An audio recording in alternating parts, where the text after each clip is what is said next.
The clock on the wall wouldn't stop ticking. Tick, tick, tick. It was the cheap kind, white plastic, slightly yellowed with age, hanging crooked above my parents' dining room.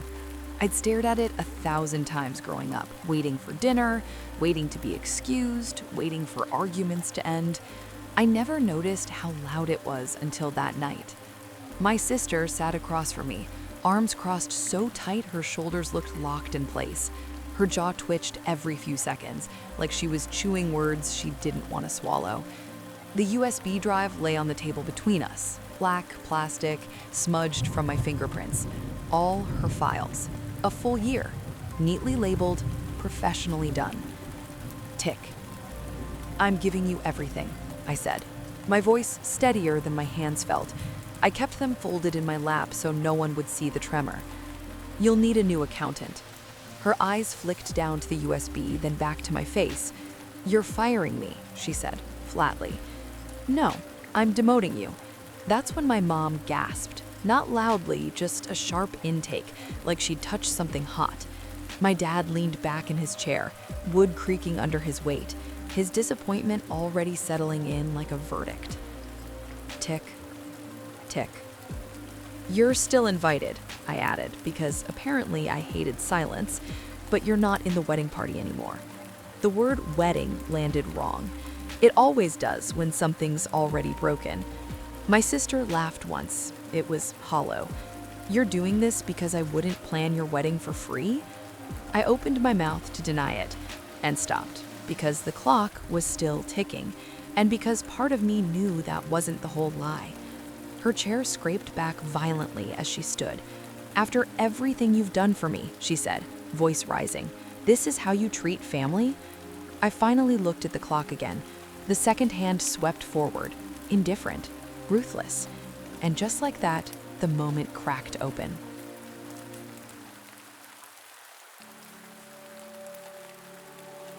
"3 months earlier, life smelled like stale coffee and printer ink. Our accounting office sat on the corner of a sun-faded strip mall, wedged between a nail salon and a bakery that always smelled faintly of sugar and yeast. The coffee pot was never empty, just old, burnt, bitter, and familiar. It was the smell of stability, of routine. My fiancé would hum quietly at his desk, switching between Ukrainian and English on the phone without missing a beat.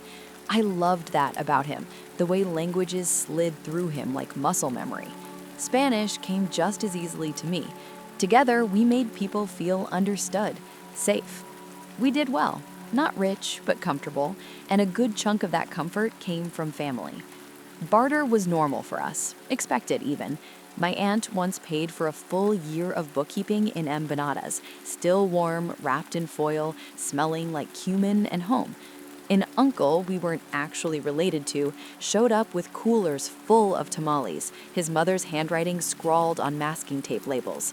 My dad traded labor, grease-stained hands fixing my fiancé's truck, while my mom fed him until he could barely stand, then topped it off with aguardiente and laughter.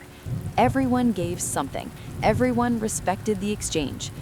Everyone except my sister. I'd been doing her accounting since she launched her wedding planning business. At first, it made sense. She was just starting out. I wanted to help. Family helps family, right? Then months turned into years. No invoices, no thank you that stuck, just expectations that settled in like dust. Still, I didn't complain, because this was normal, because this was love, because we were fine. When my fiancé proposed, quietly, no crowd, just us and the soft hum of the city outside, I felt like the universe had finally clicked into place. Tick. That clock again, always ticking even when you don't hear it. We announced the engagement at my parents' house over dinner. The smell of roasted chicken filled the room, plates clinked, my mom cried, my dad toasted us with too much enthusiasm. And then I looked at my sister. She was glowing, perfect hair, perfect nails, already smiling like she could see the wedding unfolding in her head. I took a breath. I asked, "Would you plan my wedding and be my maid of honor?" Her smile widened. "Of course I'll be your maid of honor." The pause after that felt small, insignificant. I mean, I can't plan it for free. You'd need to pay me for my services. The clock ticked. Once. Twice. I laughed, thinking she was joking. Very funny. She didn't laugh back. I'm serious, she said. This is my job. A sense of cold slid into my stomach. I've been doing your accounting for free for years. She shrugged. That was your choice. Choice. The word tasted bitter, like burnt coffee. I didn't sleep that night. The ceiling fan whirred overhead, chopping the darkness into uneven pieces. My fiancé breathed evenly beside me, one arm draped across my waist, warm and grounding, but my mind wouldn't shut up. She literally said it like, I don't know what a job is. The words replayed again and again. Her tone, calm, professional, like I was a client trying to get a discount. By morning, my hands were shaking as I poured coffee. The smell, too strong, too acidic, made my stomach flip. Talk to me, my fiancé said gently, watching me pace the kitchen. I told him everything, the pause, the shrug, the way the clock had sounded louder than her voice. He listened without interrupting. Then he said, You've been paying her, just not with money.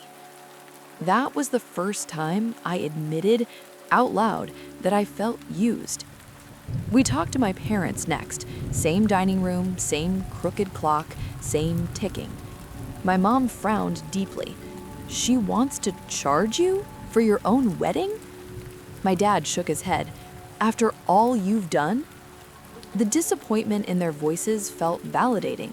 Dangerous, but validating. That's when the decision hardened. When I told my sister, it was brief, controlled, surgical. I said, You're invited, but you're not in the wedding party. Her face drained of color. You can't be serious. I am. I slid the USB drive across the table. Tick. This has all your files. You'll need a new accountant. Silence pressed down on us, thick, heavy, unforgiving. That's when the crack started. And like all cracks, it only got wider from there.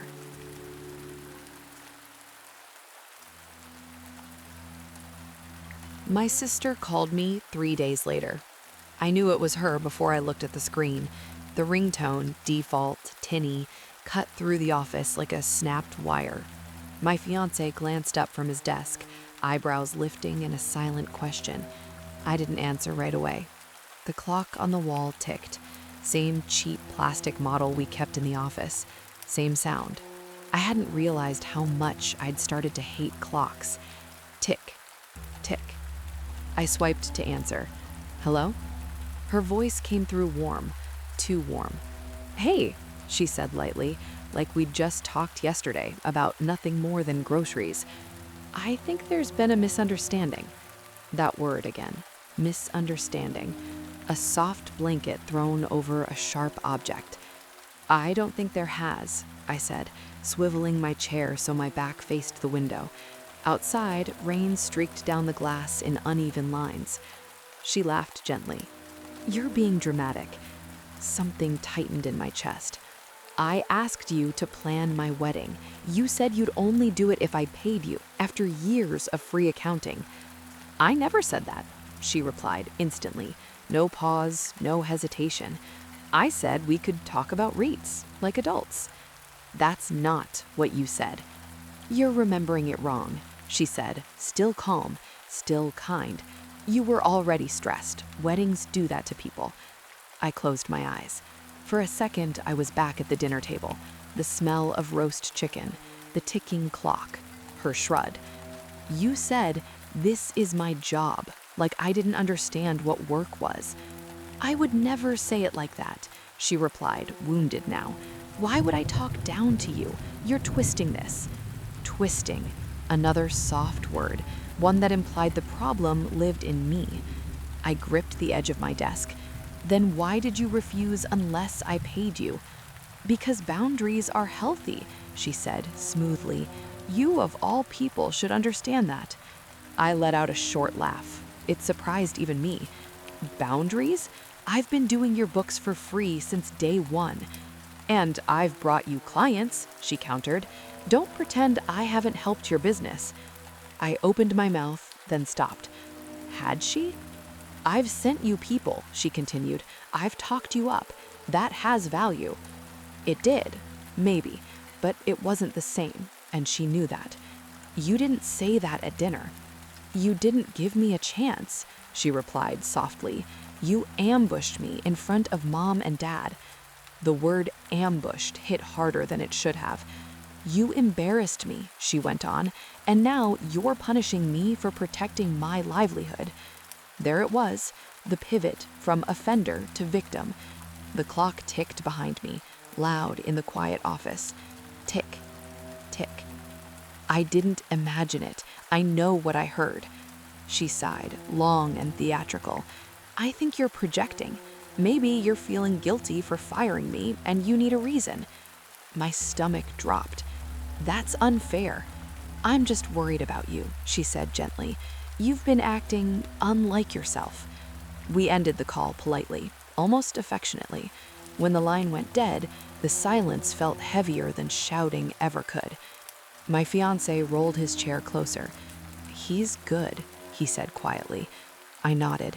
My hands were cold. And for the first time, a new thought crept in, slow, poisonous, and undeniable. What if this wasn't the first time she'd done this? I told myself I wasn't snooping. I told myself I was clarifying, verifying, protecting my sanity. The office was empty that night except for me and the hum of fluorescent lights. The rain had stopped, leaving the air damp and metallic. My coffee had gone cold hours ago, untouched. I pulled up old emails first. Invoices, or rather, lack of them. Year after year of clean reports, zero charges. Notes to myself like family, no bill, and sister, pro bono. I swallowed. Then I opened her client referrals. She had sent people, a few, not many, certainly not enough to balance years of free work. My chest tightened as I logged into the shared drive where we kept past communications. My fingers hesitated over the mouse. My heart thudded loud enough I swore I could hear it over the ticking clock on the wall. Tick, tick.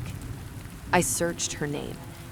Threads of messages appeared, ones I'd skimmed before, ones I'd never really read.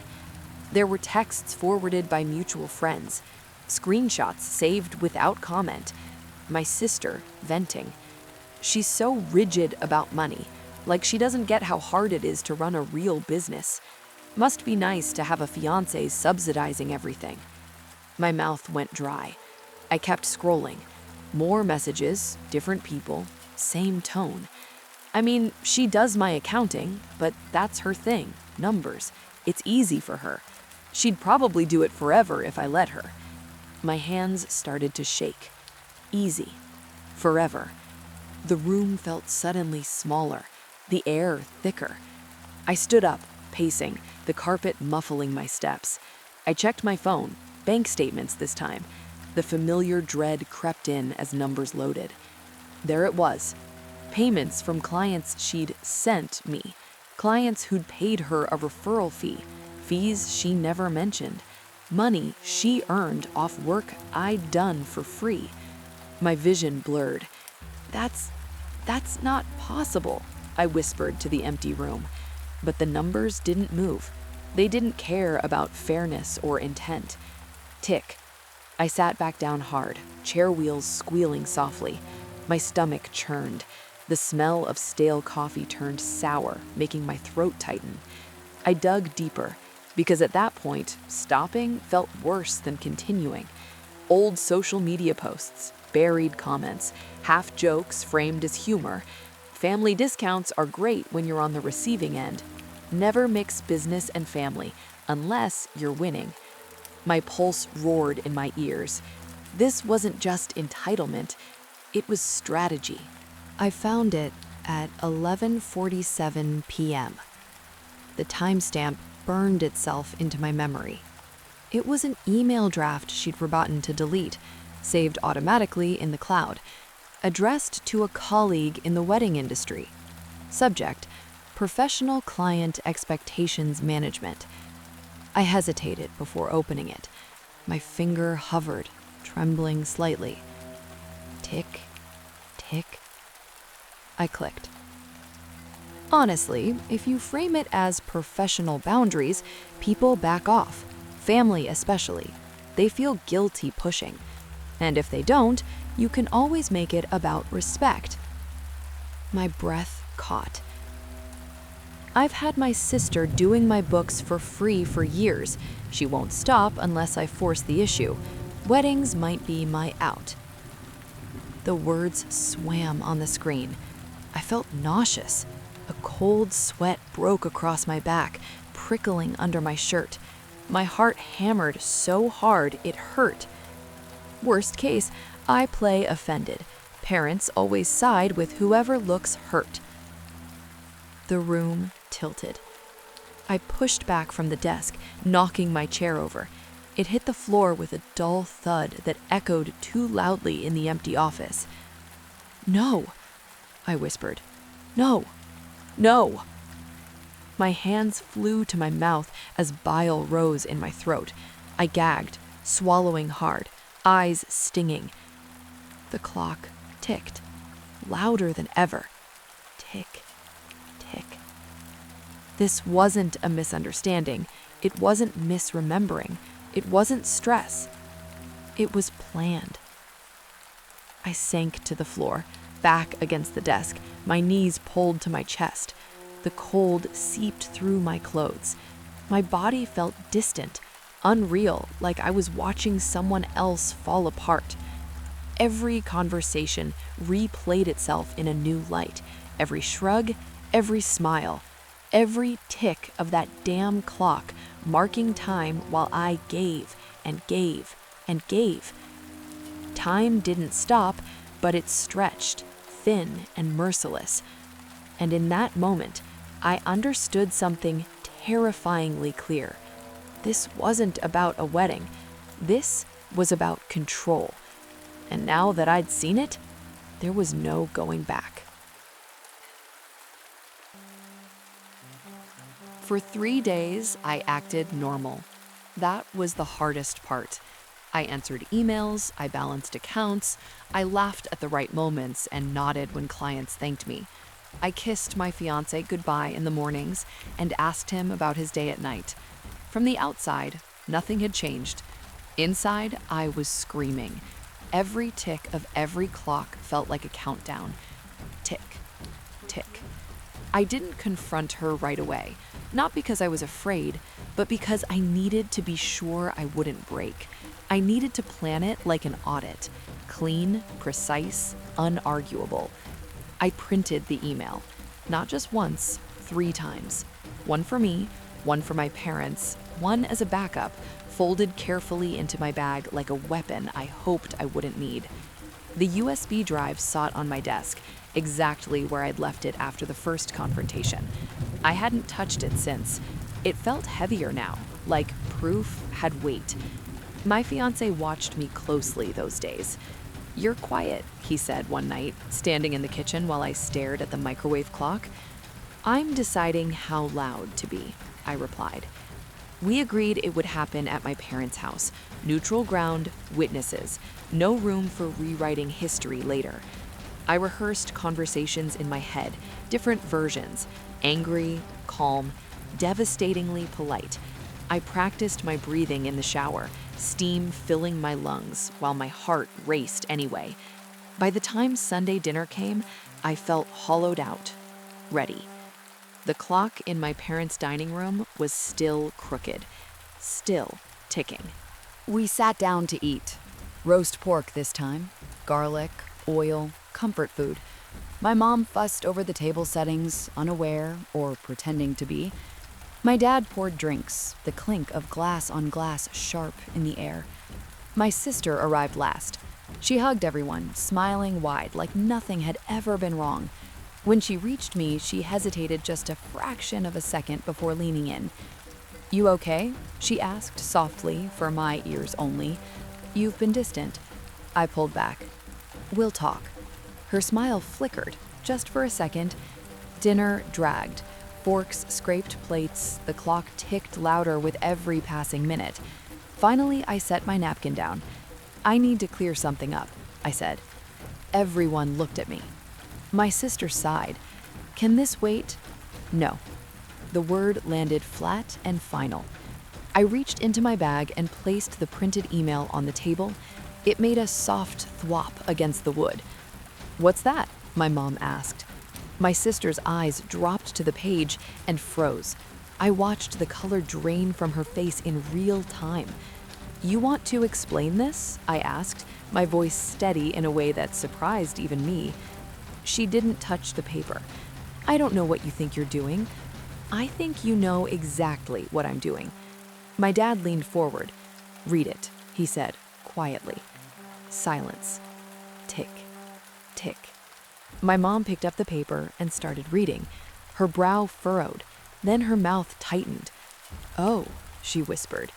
My sister laughed suddenly, sharp and brittle. "You went through my emails? I found something you saved in a shared drive. You forgot to delete it." "That's not fair," she snapped. "You invaded my privacy. You planned to use my wedding to force the issue. Your words. You charged referral fees behind my back. You told people my work was easy." She stood up so fast her chair tipped backward. "You're twisting it." "No," I said. "You did that part yourself." My dad slammed his hand on the table. "Enough. Is it true?"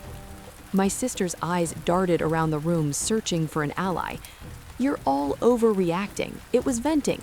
Everyone vents." "You called it strategy," my mom said, voice shaking. "You said parents always side with whoever looks hurt." My sister's jaw clenched. "I didn't think you'd read it like that." "That's because you didn't think I'd read it at all."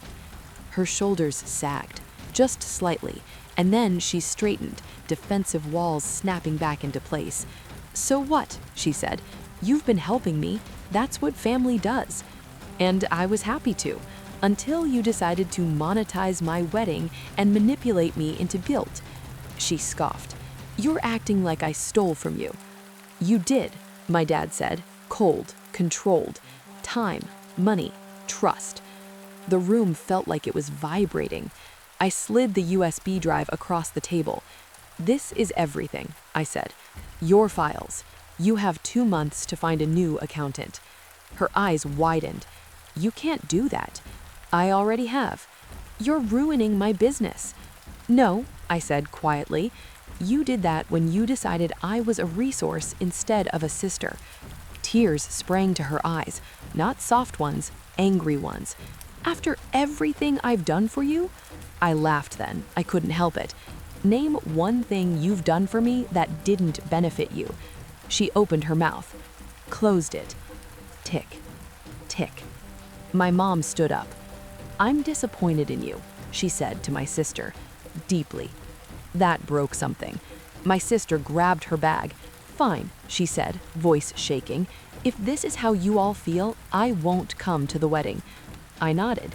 "Then RSVP, no." She stared at me, stunned. "You don't mean that." "I do." She stormed out, the door slamming so hard the walls rattled. The clock never missed a beat. The house felt wrong after she left. Too quiet, too empty. My mom sat back down slowly, hands folded in her lap. My dad rubbed his temples. No one spoke for a long moment. Tick, tick. When I got home later that night, I packed away the wedding binder she'd once gifted me, slid it onto a shelf, closed the door.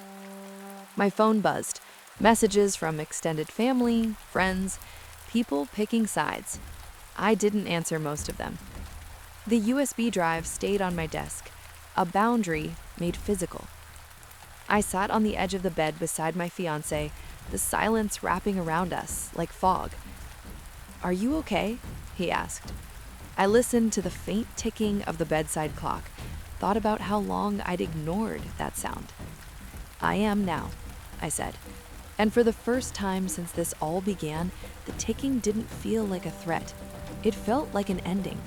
Or maybe Finally, a beginning.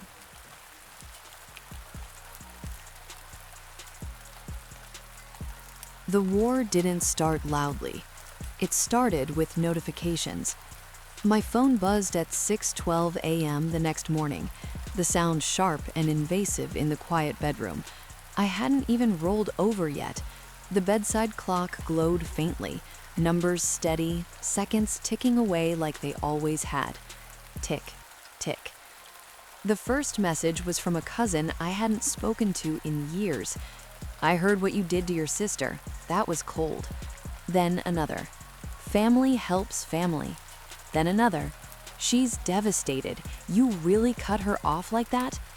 By the time I sat up in bed, there were 8 messages. By the time I reached the kitchen, there were 23. Some sympathetic, most accusatory. All of them carrying her voice between the lines. Flying monkeys. She'd gone to social media again, this time carefully. No lies she to be called out on directly. Just enough truth bent at the edges to make me look cruel. It's amazing how fast people turn on you when you stop being useful. Boundaries apparently only work one way. Comments flooded beneath her posts, hearts, support, stories from people who had toxic family members who didn't respect small business owners. My name never appeared. I didn't need it to. Then came the calls. An aunt I barely knew told me I was being petty. An old family friend suggested I be the bigger person.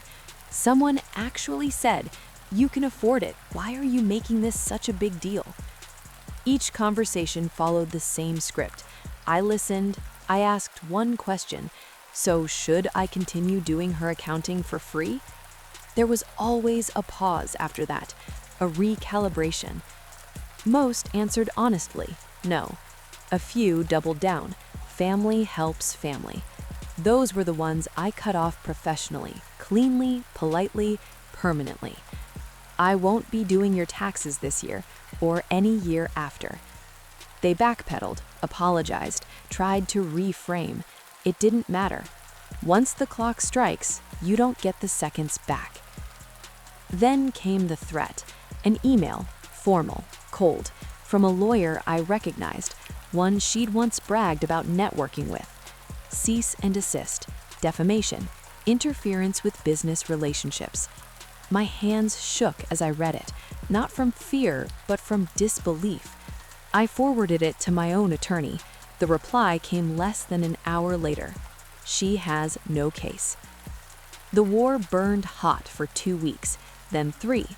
Then it started to sputter, because outrage needs fuel, and eventually she ran out. The karma didn't come all at once. It came in small, delicious pieces. First, her clients started leaving. Not dramatically, not with announcements, just quietly, the same way they'd arrived. A planner who couldn't keep her own finances straight wasn't as appealing once word got around that she no longer had an accountant willing to work miracles for free. Then came the penalties, late filings, missed deductions, notices she didn't fully understand until it was too late. She called me once, just once, voice tight, controlled, pretending nothing had happened.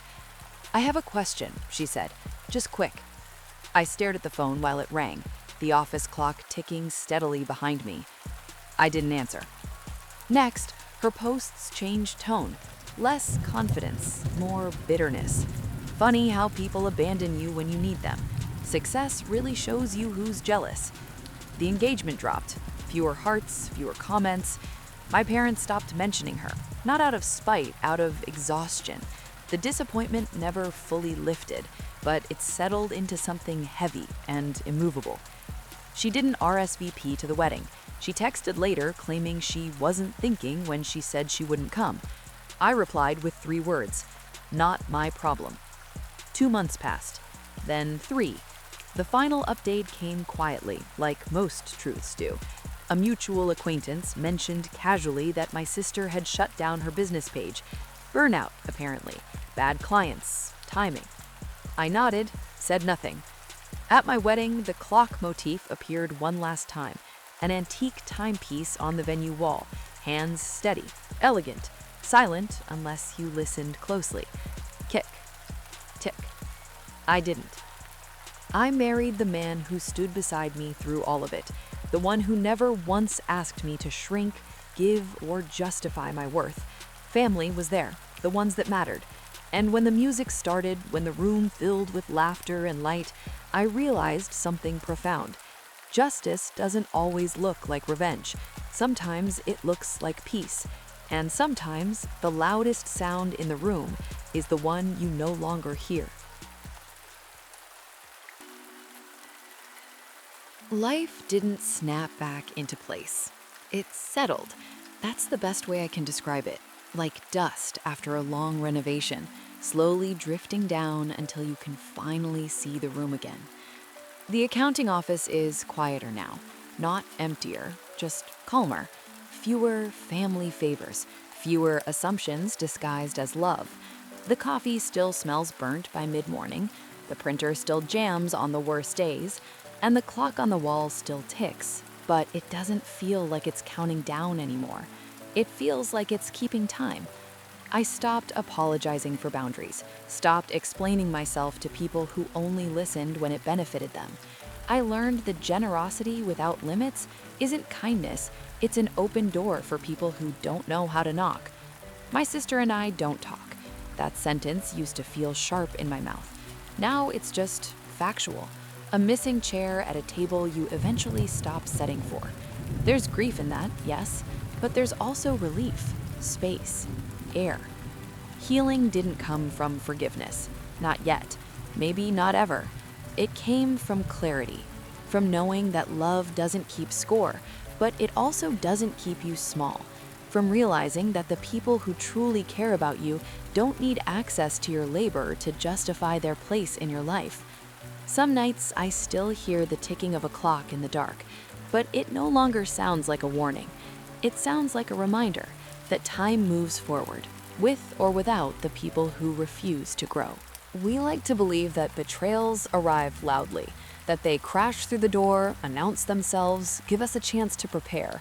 But most of the time, they arrive politely, with smiles, with reasonable language, with phrases like boundaries and business and family helps family. The truth is, the most dangerous manipulations don't ask for everything at once. They ask a little, then a little more, then they convince you it was your idea all along, until one day the clock is ticking and you realize how much time you've already given away. If this story resonated with you, maybe it's not about weddings or accounting or sisters. Maybe it's about the moment you finally hear the ticking too and choose to listen. This has been Threaded Stories Daily, where real lives, real consequences, and real voices finally get the space they deserve. If you want more long-form immersive sagas pulled straight from the threads that shook the internet, subscribe and keep listening. Until the next thread, stay human.